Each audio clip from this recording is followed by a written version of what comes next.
Next thing we're going to do is a soft shackle from 3mm M steel. So there's a great website for how to do this, and that website is going to give you step-by-step detailed instructions on where you need to make your marks, how long everything needs to be, so that everything's going to come out just right. So first things first, we're going to, I'll link you guys that website, right? And so it's got a few options. Okay, so what we're going to do here now is figure out how big of a shackle we want. And so that's the shackle length. So 8, this is going to be in inches. So that's going to be tip of the eye to the knot. And I think typically, you know, this is a size shackle that probably works for me. It's 4 fingers. I like to use that as a good measure. And so that's actually an 8-inch knot. So pretty good standard one to use. We're going to use 8-inch, 1/8 am steel. We're going to calculate that. So our inside diameter closed is 2 1/4. Our capacity, max diameter of the load, is 1.875. And we need 30 1/4 inches of total rope.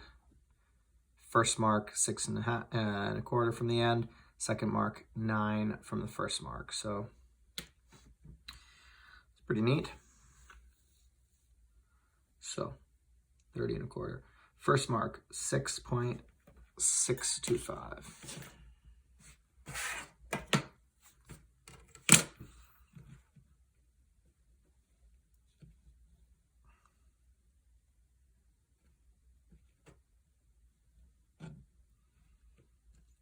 A little longer than we need.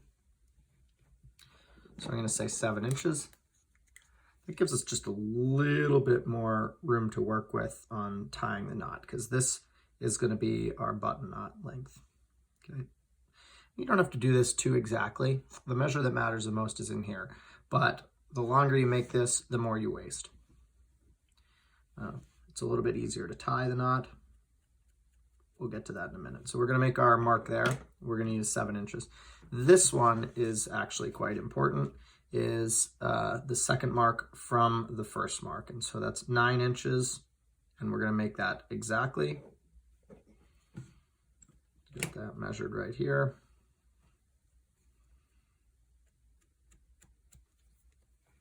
Nine inches. Okay. Get your first and second mark measured. 16, so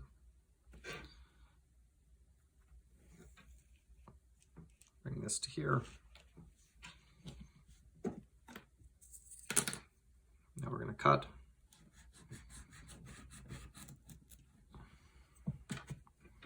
So we've got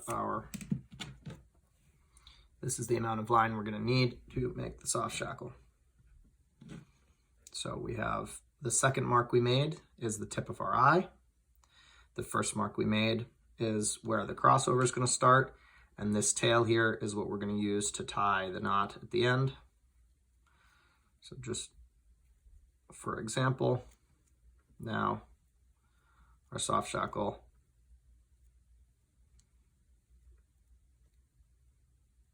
when finished, it's going to look about like that, the big knot here. And it will be a little smaller than this because when we open up the line, now that makes it a fair amount smaller. Okay, so what we're gonna do now is, if we were using FID and pushing, we would go in here at the eye, but we're gonna be using a puller, which I think is much preferable. Again, so we're going to put that in here, open it up at mark 1, the first mark we made, and put this in here and feed it all the way through. Again, like we learned in previous ones, making sure we're not picking up any lines.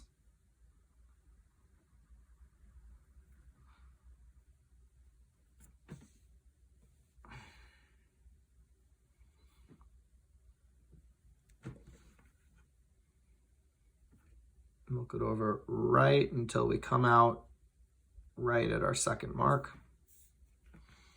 Now we're going to take the other side, the rest of the line, put it in at the tip. Then we're going to milk it through. Keeping just a little bit hanging out makes this a little bit easier.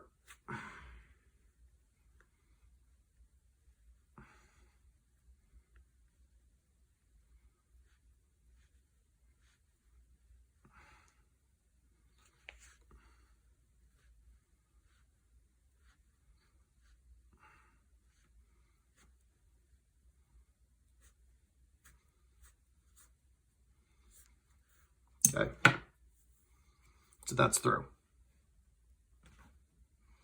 So now we have our eye that the soft shackle is made out of. It's going to get locked around. Boom, right? So as you can see here, this will be a knot down here, and this is the basis of our soft shackle. And you can open it up and close it using milking the line versus closing it. So now what we want to do is get it set up as it would look when closed. So that's getting it as tight as possible. And you can put a variety of things through here to hold it, because one thing you don't want is to pull it all the way through and suck it up, because then you'll never get this line back out, or it'll be very difficult. So putting a needle through there works pretty well. Some people use a diameter of the line. Some people use a fid, whatever you want, but the idea is to make it tight. And then we're gonna milk it up and down a couple of times, just to spread out the line, all of the individual strands of the internal line and the external line nicely smoothed over there. Okay, so now we're gonna take it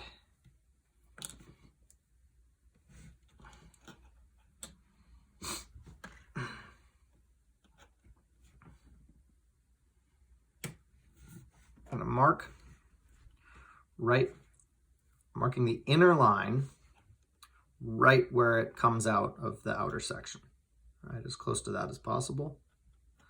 So we get that mark. All right, now we're going to pull this out and open it up. We're going to take our pick and open that up right through the middle, not picking up any strands. And then we're going to insert the outer section through the inner section.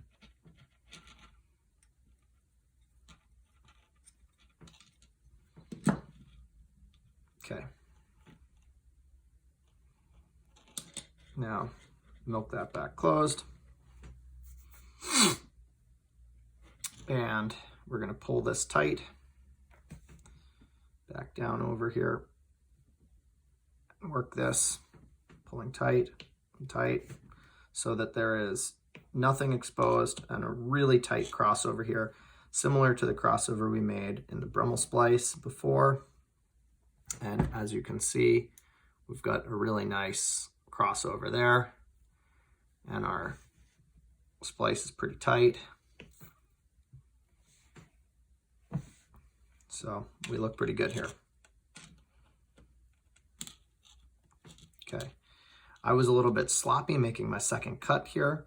I didn't measure it exactly, the 30 inches. I made it about an inch too long. And you can see the reason why is that over the 9 inches that we have of the berry, the outside line gets expanded enough that it actually shortens the full length of the line by this much. You can see how much of a difference it is. It's almost 2 inches. So using that calculator accurately will really help reduce waste, because now we've got one strand that's a little bit longer than the other. Well, that's okay. It's not the end of the world. But so now our next step is to tie our diamond knot. So we're going to tie our diamond knot. Okay, so for that,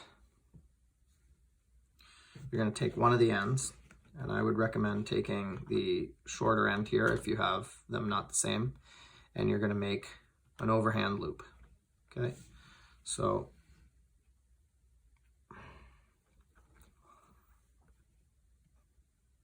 you're looking at the strand, that tail of the strand going underneath the working end.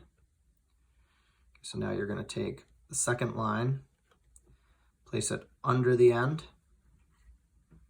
and underneath the loop.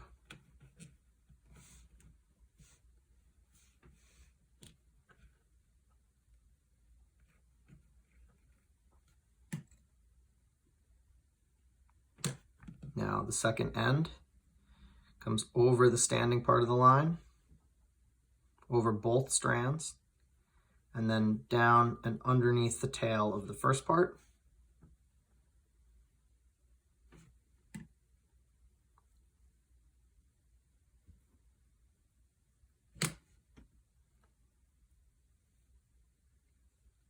Then up and through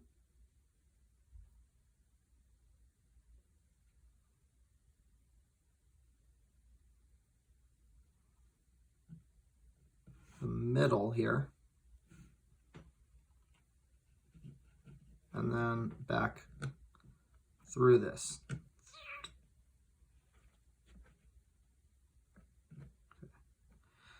And what you'll have is technically called a carrick bend, or a double carrick bend here, where you've got, it looks like basically a super fancy figure 8 knot with a few loops in and around it.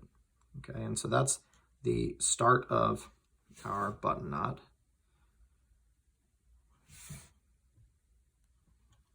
Okay, and we'll tighten it up just a little bit.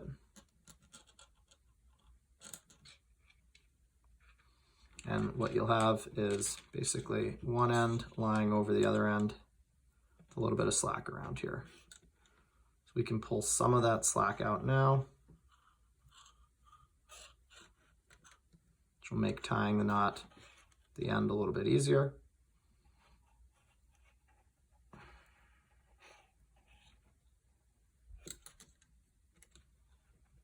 Okay, and we've got that like halfway tightened here. We don't want to tighten it too much because we are going to have to work these ends around and in one more time.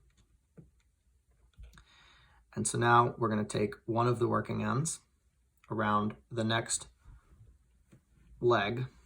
So yeah, I should have probably left a little bit more leg here, about ½ an inch left here. If you leave a little bit more, it might be a little easier. We're going to take that around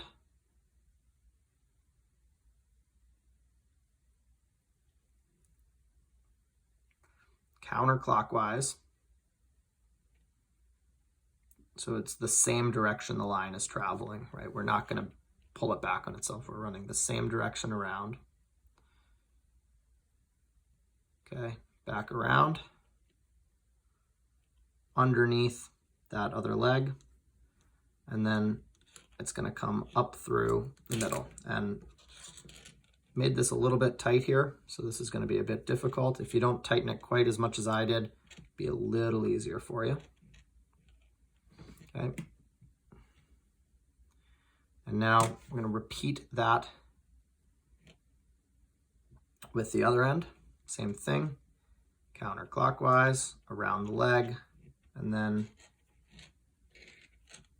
up through the middle. Made much more difficult by over tightening the bend here in the example, but we've got it. So now we have the basis of the knot, and you can see how loose it is, right? It's just soft, loose line. And we want to get this as tight as possible. If any of you have tied a monkey's fist, this is going to be similar to what a monkey's fist would look like. The way you tighten it one by one by one all the way through and get that as tight as possible at the end. So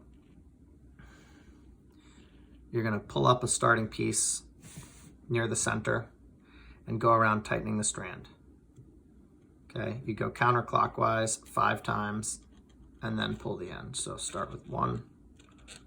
And it's hard to see sometimes, especially as we get tighter. 2. Which one's coming up? 3.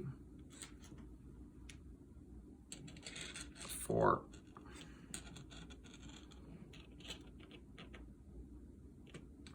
5. And the 5th pull pulls up the center. Okay. So now the other leg you want to get tight as well too.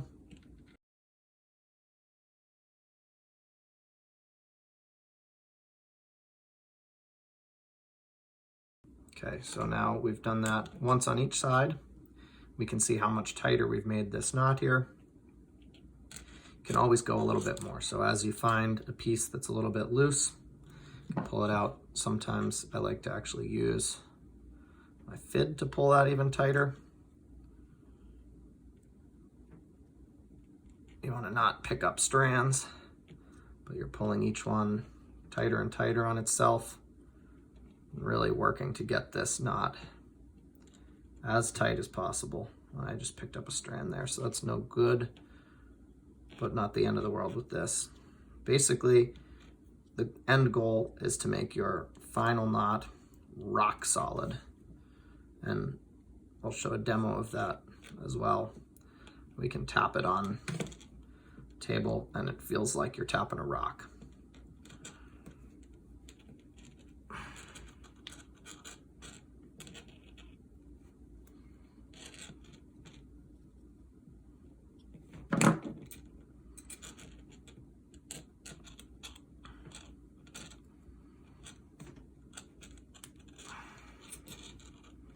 Once you've gone through that a couple of times, you can, if you have a bench with a winch, you can pull it, which we don't have here, but there is a trick for that, and that's using 2 big screwdrivers or 2 fat fids to really tighten up the knot.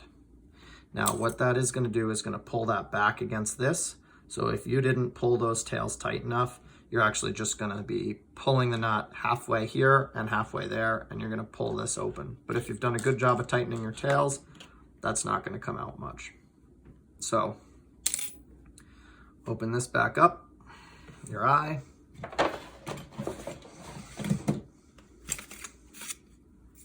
I'm going to grab my 2 fattest fids. I'll put one of them through that. I'm going to take the other one. I'm going to wrap this around it.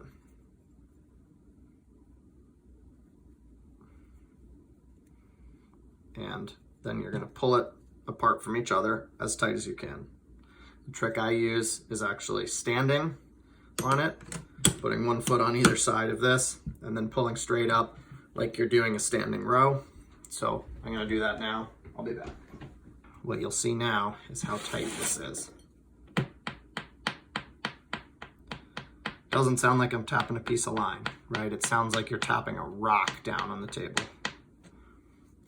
So that is our soft shackle. There's an optional addition, which I usually don't do, where you can put a retrieval line in here to help you open up the eye, but it's not super necessary. So your soft shackle should stay open just a little bit. Okay, and then when you want to open it, we're going to trim these tails in a second, so it'll be easier to put on and not have scrap line out. So now you have nicely made closed soft shackle here, and a really tight knot to hold the work over, and this is not going to come undone on you. And then to open it up, you just pull this back, milk this open, and pull it out. All right, so now you've got 2 options here. When you cut it, because we've tightened this knot so much, you can cut it pretty close to flush, it's not going to pull back in. And if you would like to, you can burn this end here, but be careful not to leave any hooks because it'll actually pick up some of it. It is an option to just leave it fluffy like that, leave the tail open. I typically like to burn it. I'm not going to do that right now, but that's something we can do if you choose. Okay, so now your soft shackle is done. It lays open quite nice like that.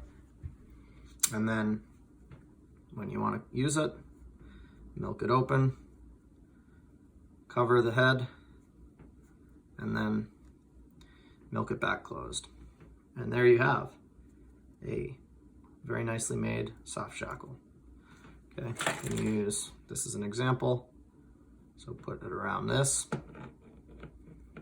close that, and then milk the eye closed.